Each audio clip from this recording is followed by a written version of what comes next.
Isang mapagpalang araw po sa ating mahal na punong guro.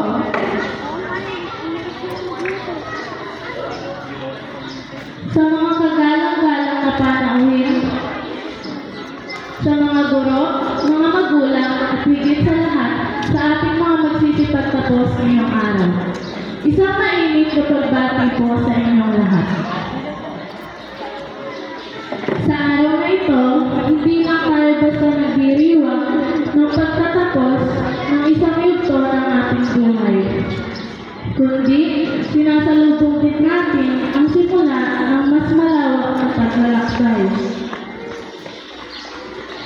Sa ilalim ng temang henerasyon ng pagkakaisa, kaagapay sa bagong Pilipinas, tayo ang pinapaalalahanan na ang ating tagumpay ay hindi lamang para sa sarili, kundi para sa bayan. Ang temang ito ay isang paanyaya na ang pagkamit natin ng edukasyon ay may kasabay na pananagutan ang maging bahagi ng pagbabago.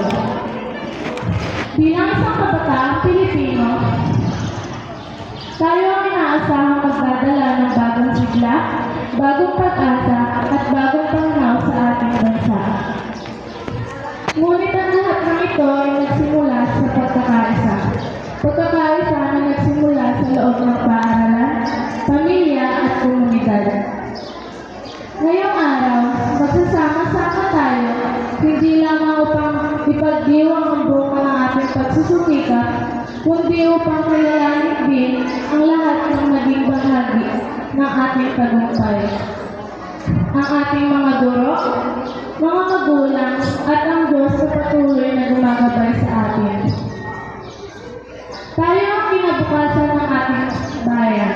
Sa ating murang isipan at puso, unti-unti na nauhubog ang mga lider, manggagamot, guro, inhenyero, at bayani ng bagong Pilipinas. Sa ating mga kamay nakasalalay ang pangarap nating bansa na mas maunlad, mas makatarungan, at mas nagkakaisa. Kaya ngayong araw, ipagdiwang natin ang tagumpay ng bawat isa. Ipagbunyi natin ang lahat ng sakripisyo, pagsisikap, at panalangin na nagbunga ng matamis na pagtatapos nito. Muli, isang maalab na pagbati sa ating magsisikap tapos.